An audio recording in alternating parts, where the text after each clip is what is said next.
Welcome, everyone. Dana Loesch here with you on behalf of the Dana Loesch Radio Show and the First Television Network. And we are here doing something a little bit different in studio. We are sitting with the First Lady of Florida, Casey DeSantis, who is joining us in Texas. It's nice so to good see to you. see you. Good to see you as well. I'm sorry the weather wasn't a little bit better, but you know, that's okay. It's It's nice because I left about 90 and 100% humidity, and so you this know is a all nice that, break. Yeah, being so in we're Florida. having fun. So this is probably the craziest time of your life ever. You've been going back and forth, Florida, Iowa.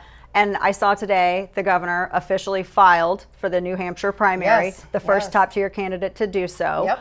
Your game plan with 3 young kids, talk to me about this. Yeah, you talk about chaos. My day started with dropping a 6, 5, and 3-year-old off at first grade kindergarten and preschool.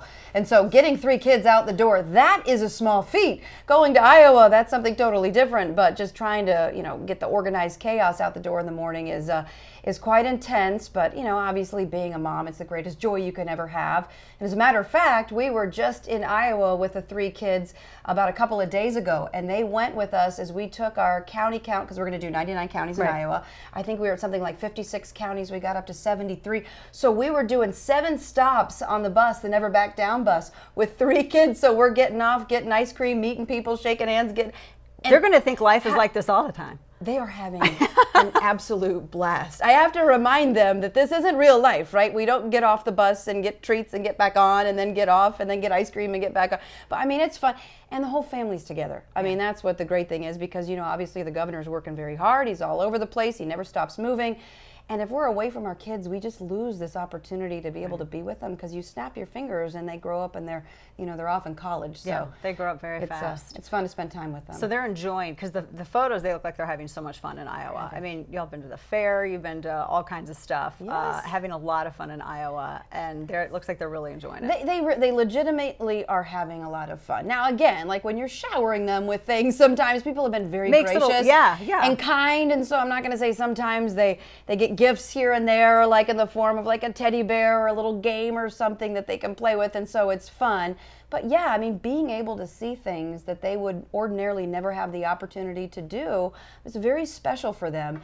And so the 6-year-old and the 5-year-old kind of know that Dad is running for president. Do they understand what Mom and Dad are doing? They know Dad is governor. I don't know if they necessarily knows what that means, but my 5-year-old, so he loves his father. He watches all of his speeches on YouTube. He stays up late to watch the debates. And so it was really funny, because one day I was walking down the hallway in the house, and he stops and he looks at me, and I go, "Yes, Mason."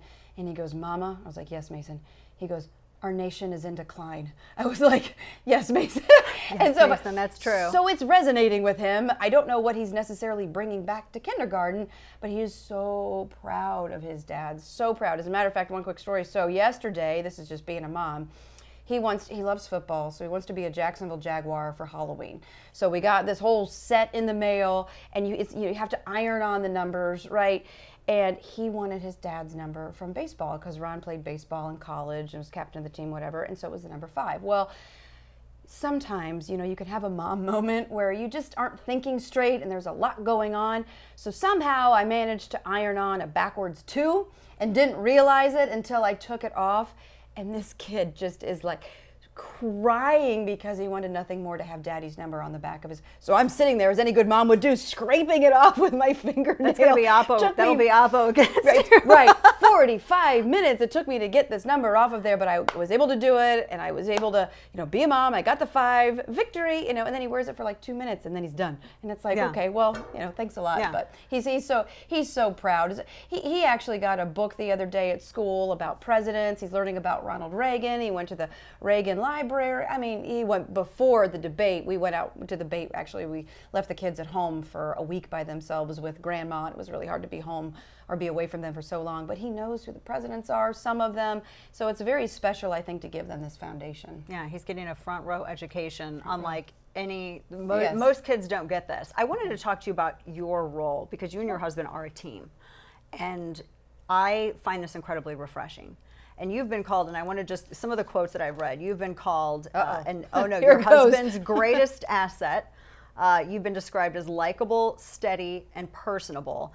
And you really have seemed to found very early on that magic balance between being, you're the wife of the governor of Florida. You're the spouse of going now a presidential candidate, and you've really that line I know can get very hazy and blurry, and people get very, very sensitive to things and very sensitive to the role of a first lady. But you have really found your stride, and I want you to talk to me a little bit about that. How do you balance that? How do you navigate that, especially in this political environment in this media age? Well, it's so funny. I was holding my breath when you were starting to read to me all of the things that they are saying about you, because they've also called me Walmart Melania, which, by the way, being in the same sentence, well, being in the same sentence with Melania, I consider that a major victory. So check that box. She's a model. And also, I do shop at Walmart because, you have young kids, they grow up like this. You get an inflatable lawn Santa, family photos, and your tire changed. Exactly. It's amazing. And a $2 t-shirt that they're going to grow out of in 2 months. So, no, listen, why do I go out and support him? Obviously, I'm very impressed coming in here to meet with you because this is a family operation. And I think it's just important that we stick up and we help and support family. But for me, it's deeper than that. I would be out here fighting for him whether I was married to him or not, because he is exactly the kind of person that I want leading this country. And it kind of harkens back to me with COVID. There's a lot we can get into early when he was running for Congress and how he would knock on doors, and I knew about his vision and I saw him in the military. But COVID for me, when the world went mad, you had a guy who held the line in defense of people's rights, liberties, livelihoods, and happiness. And I remember him saying, if it means that I lose my job in a re-election, but I stood up for the jobs of the people of the state of Florida, so be it. But that's the role of an elected leader. And they would, and you saw it, they would hit him every day of the week and twice on Sunday. And talk to me about that pressure, because in the very beginning, before anybody knew anything, you had all of the experts that were gathered together in Washington D.C. Yeah, you had the experts, the COVID panel, you had the press conferences every day, and in the very beginning, everyone was saying 15 days to slow the spread. And without knowing what was going on, people were like, well, maybe we'll talk about doing some of this. That might seem reasonable. But then after the science came out and we really learned the truth about this virus, and we learned the truth about how contagious it was, and et cetera, the governor was I think he was the governor that stood up at the time and said, we're not going to do this. The beaches have to be open. I know he fought with a lot of local lawmakers, because there were county commissioners and there were other mayors that they were resisting that. They wanted to keep everything closed, and that was a big fight. He went in and prevented a lot of them from this ridiculousness, whether it was a COVID mandate. He was standing alone. What was that pressure like when everyone was telling him, you're wrong, you're endangering lives? You had a Grim Reaper on the beach that was trying to scare people away. The Grim Reaper was actually outside our front gate, and so he was out there, trying to say shut down the beaches. When you think about it, how ridiculous that was, people wanting to be outside to get exercise, get vitamin D from the sun. But I watched him. By the way, our third child, Mamie, first baby born to a sitting governor in 60 years in the state of Florida, was born during the 15 days to slow the spread. So we were in the hospital, and I remember him being on the phone with the administration and Fauci and these people, and really questioning at that time their philosophy about what they were going to be doing going forward. But twofold. One, he did his own homework, right? He didn't look at someone's interpretation of the data. He was looking to places like the United Kingdom and Spain and Israel and Sweden, and they were ahead of us, right? And seeing exactly, what the ramifications and implications in the hospitals and whatever was happening, at the time. Then he was also reading people who had been, by and large, censored on places like Twitter, because they were censoring, we now know, with the government to suppress a lot of dissent. But Dr. Bhattacharya, Gupta, Kaldorf, all of these folks who were saying, we're doing this wrong, you can't shut down society. And then also you had somebody who knew their oath to office and knew the limited and defined role of what government can do. I mean, you had, the people telling you you couldn't go to church. The federal government does not have the right to tell you that you cannot go to church and worship. I mean, they were locking kids out of school. They were preventing families from being with their loved ones in the final moment of their lives. They were indeed preventing you from being able to work, to put food on the table for your family. They were mandating a COVID mRNA vaccine, not in the state of Florida, contingent upon you being able to work, and plastering an unscientific mask on your face and making you feel like a bad person if you did it. And so listen, what is the role of government? Government's put in place to protect the rights that people have innately. It's not to go in and usurp them. And you also looked at some of these other places like in California where they're telling people you have to stay home. And then you see the governor out there, eating dinner with his health department folks at a fancy restaurant, doing exactly what he's telling his people not to do. So I think when you looked at that in the whole, he had a vision, he understood truth, he had courage and conviction, he stood up for the people of his state, and he was not going to be bullied by people who were trying to spew propaganda. And that's what this became, trying to set a narrative, trying to condition people to adhere to what they wanted you to do, not based in data, not based in the evidence. Looking at these models that they were forecasting very early on were all wrong. They were all flawed, but yet they were so beholden to trying to, gear people to do what they wanted. And then you could also see the political implications of this too. They were telling people you can't go out, but then when you saw the riots in 2020 during June, they were all out and then you had the health department officials exactly going out and saying, well, you know what, we believe in your... It wasn't contagious there. Exactly. You're just going out and we believe in your right to be able to go out and protest. Well, why is it that they could go out but everybody else has to be shut down? So it was very evident, I think, at that point in time. But what bothers me, and this is particularly true about politicians in Washington, you have so many people who are looking at the polls trying to figure out, well, if I take this action, then this means that I'm going to keep my job, or I'm going to be able to win an election, or it's about themselves than it is about doing what you said you would do for the people who elected you to be there in the first place. Right. There were people that were going to lose everything, businesses that generations had worked to be able to have, and it was the whole source of income for a lot of folks. I don't have the right to shut that down. All the while the federal government was saying, hey, you corporations, you big box entities, you guys can stay open. Right. But you little guy, you have to shut down.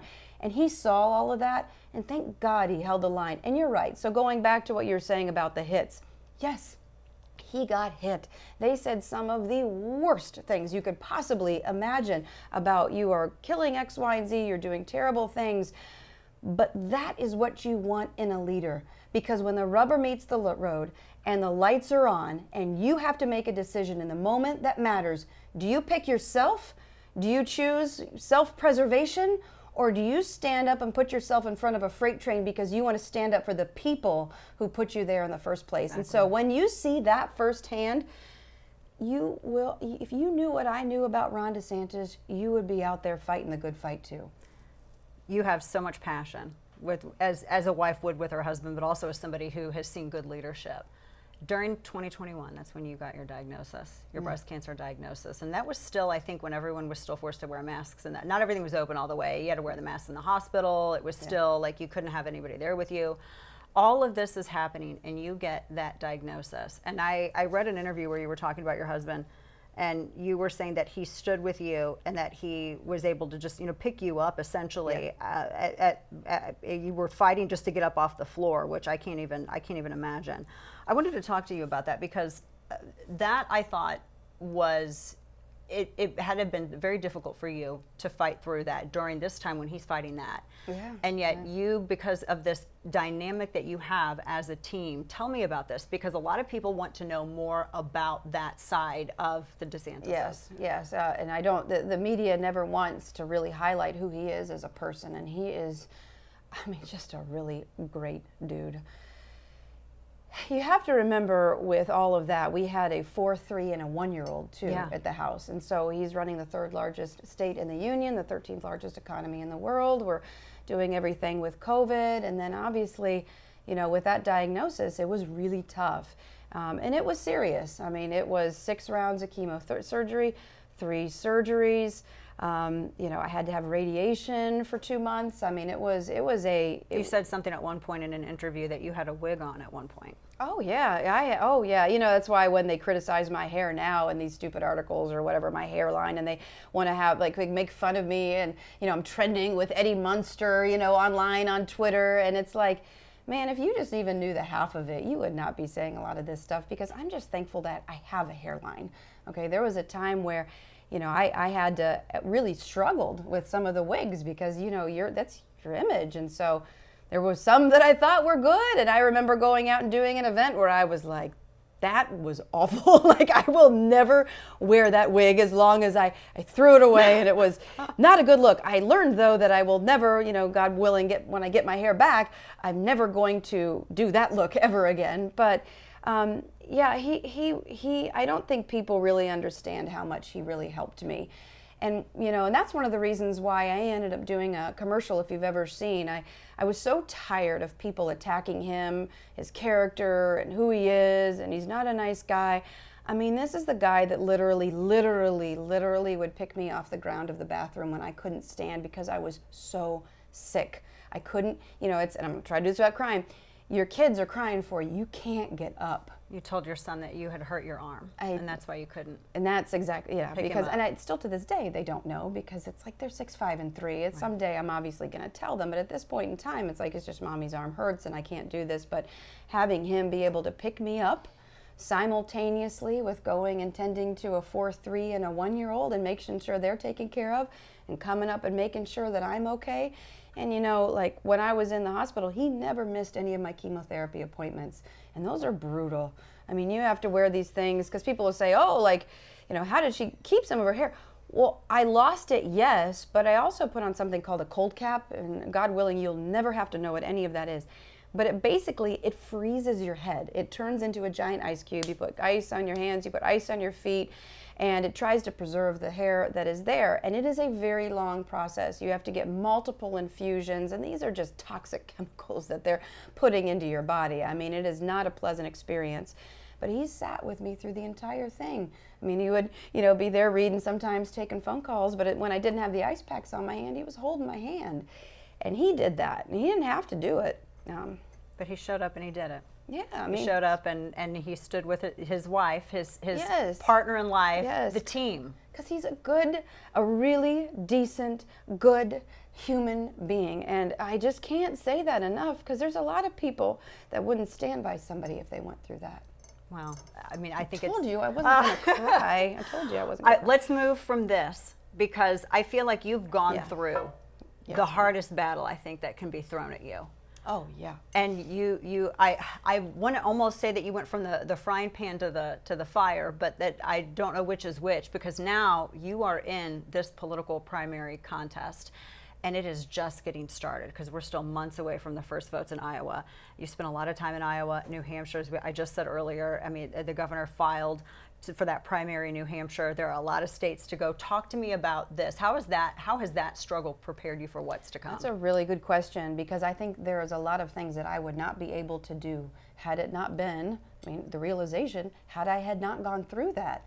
I mean, it puts life into perspective, right? Mm-hmm. When you're looking at whether or not you're going to be able to watch your child graduate from kindergarten or let alone being able to walk them down the aisle or be a grandparent, you don't know how much time you have left. You don't know what these results are going to say. You don't know if the treatment is going to work.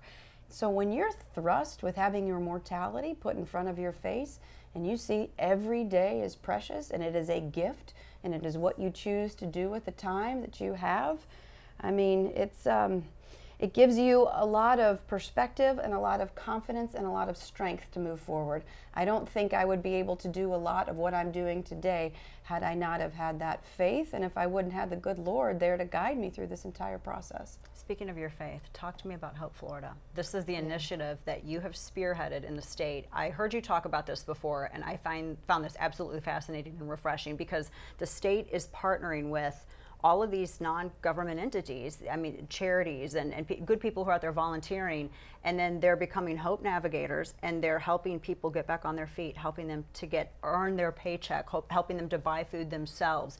And this is I don't think I've ever seen anything like this. It's a partnership between the state and private entities at no expense to the taxpayer. Right. No, it is looking outside of government, and it is going beyond government to be able to make a difference. And it kind of goes back to your question earlier about the role of a first lady. It's like, what do you do? When God gives you the opportunity to be able to make a difference, what do you do with it?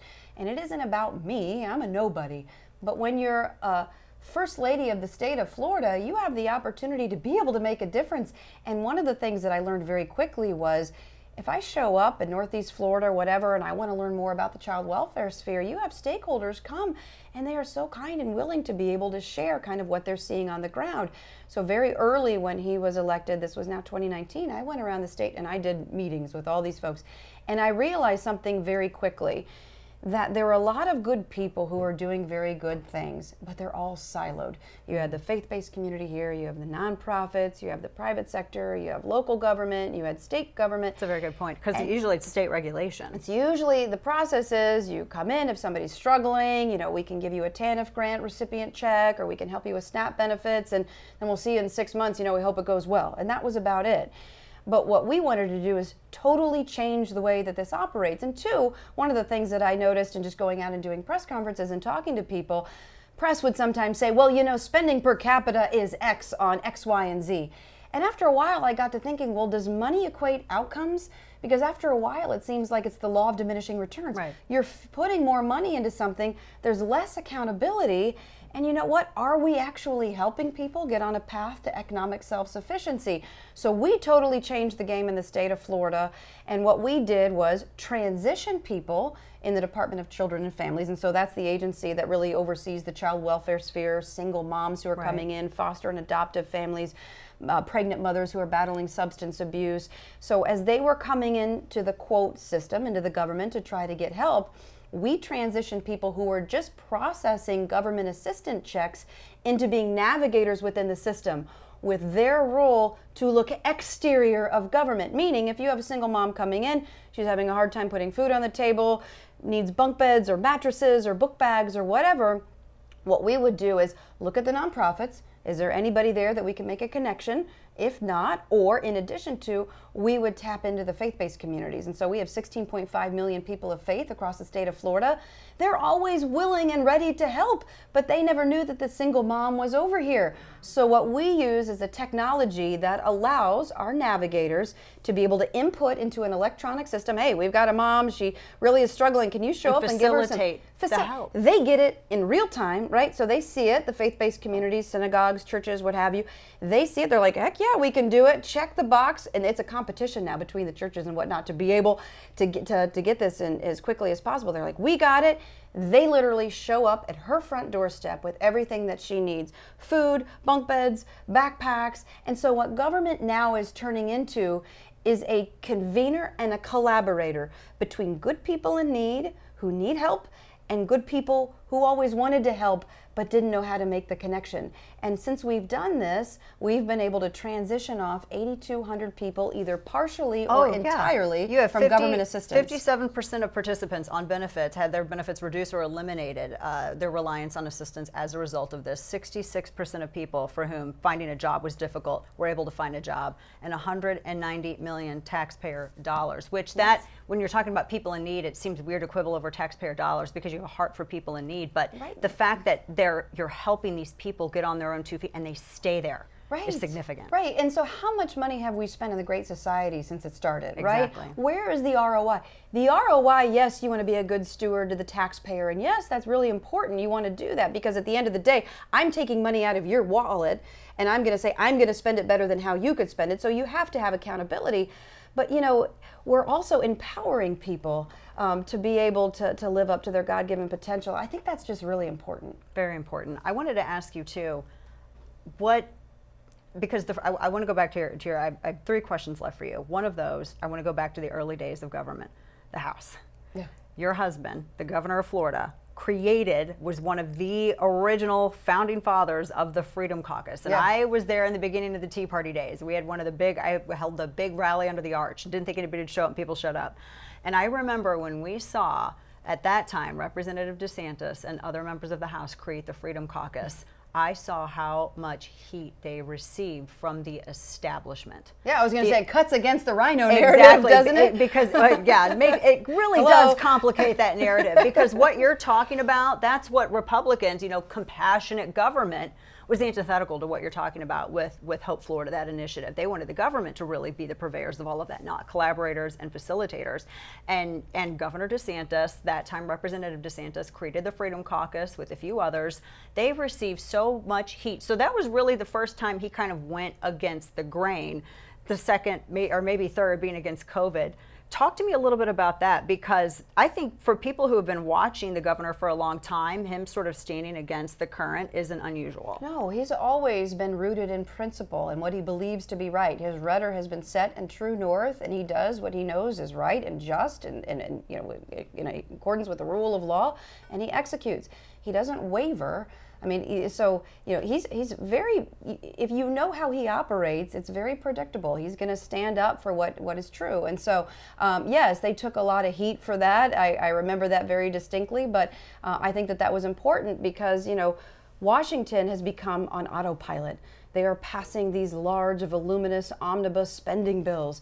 It's like they talk about the weaponization of government, but yet what are they actually doing in Congress to defund the FBI or to do they tweet about it, but in Florida there's action being taken. It's right, and so you can't just sit there and say you're going to do all these things, and then when you have the power of the purse, you do nothing. And so you had conservatives who stood up and understood that if it's one guy standing there on the corner of the Capitol with a bullhorn saying, I believe in conservative principles, but if you team up and get your friends, well, you're actually able to try to get something done on the floor. And I think that was actually what they were trying to do, and were successful in a lot of ways. This is a huge departure of a question from what we were just talking about, but everyone always mentions how well together you are, just put so well together. You're always, everything is looks like it's tailored. You're always dressed perfectly. Every hair, I'm right by her. Every hair's in place. It's a lot of hairspray and a lot of concealer. Young kids, I'm not gonna lie. And you're doing this. How do you sleep? Do you sleep, or do you just wait? Well, I didn't sleep last night because I got them a bunk bed, and that's bad news. It was okay. Well, because they all want to sleep together, and so I found this great bunk bed on Amazon, and we got it shipped in, and there's 3 beds, so they can all be in the same room. But what I didn't really realize is that I guess they were just a little nervous by the change of everything. They got rid of one bed, and they had another bed. I'm trying to sleep in the bed with them. Mamie was up last night. She was waking the governor up. She was yanking. So neither one of us really slept last night at all, which is wonderful, because I know there's going to come a point in time where I'm not going to have anybody yanking at my shirt sleeve because they don't like the bunk bed or their sisters. Days are long, years are short. That is so true. And so, I appreciate you saying that I'm well put together. Because you didn't travel with a team of stylists here. No, I don't think I always get that kind of nice reviews when they're talking about me. I'm a little bit like a duck. I'm like this, right? Up top, everything's calm. Underneath, you're paddling like heck. It's a lot of concealer and a lot of hairspray, but I think, yes, looking at appearances, and yes, I want to be presentable. I think it's respectful to what we're doing. I never thought growing up in, very blue-collar town of Troy, Ohio, that I would ever be on the precipice of trying to save this American republic. And I think that you need to present yourself with class. I think you need to, with grace. I think you need to do your best to make yourself presentable. Sometimes it works, sometimes it doesn't work, but I try my best, and it is me, and sometimes it works and sometimes it doesn't. I think people appreciate that. Last question for you. So you're here in Texas. You are in what is the largest urban county, the red urban county in the country, that's solid red. And this has been ground zero for quite some time. Yeah. And this county also went kind of purplish last election. There are a lot of people who are typically Republican voters, but they don't know what they're going to do going into 2024. I looked at all the exit polling data, the last 2 elections that we had, and the last 2 general elections and all the midterms. What do you tell voters out there right now who are looking at this primary, and they're considering their options, and they're looking at they're seeing the headlines in Israel, and they're wondering what's going to happen to us in the Terrifying, future. Right? They're looking at their military age kids. I have military age boys. They're looking at the invasion at the southern border, fentanyl in the streets, and they are looking for a candidate to help navigate them out of this. What do you tell those voters? Yeah, and I think you brought up a really good point, and I'll answer your question, but you talk about, and I was watching the coverage of these Hamas terrorists going through the border wall with Gaza into Israel, and Israel knows how to make borders, right, and walls. They blew up those concrete barriers and were coming across, and it was terrifying, and going in with these guns and doing the unthinkable and unspeakable to families and children. But I look at the border wall. It's wide open We have millions of people pouring across with zero accountability. I was actually looking to see, okay, how many people, because they're coming from over 100 different countries, how many people are coming from the Middle East? Thousands that we know of. You remember 9/11, some of those hijackers were people that overstayed their visas, those terrorists. And so now we're in a situation where it's terrifying as a mother to see this. So what can I tell the people of this country?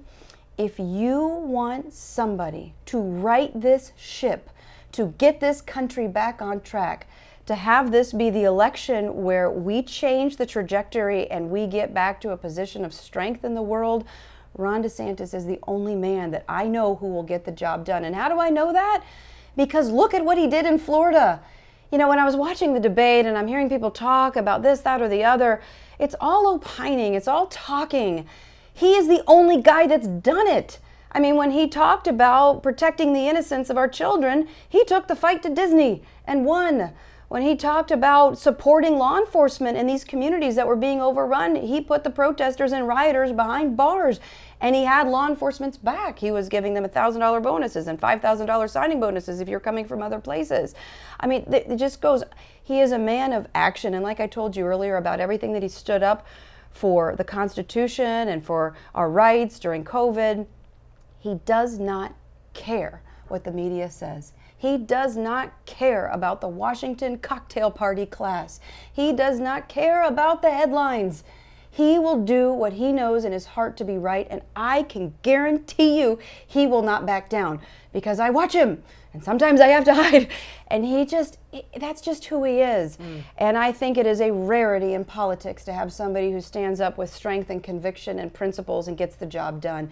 We need more people like Ron DeSantis, and honestly, we're at a position where I think we are worse off, because you look at Carter and what was happening in the country during Carter, inflation rates, and you saw the hostages with the rate, and you see all of these terrible things that were happening.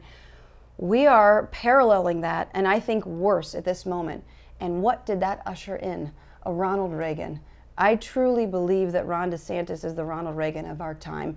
And you even look at their records. What was the first thing that Ron DeSantis did when he got into office? He fired the supervisor of elections in Broward and Palm Beach County because they fumbled the elections. What was the first thing that Reagan did? He fired the air traffic controllers.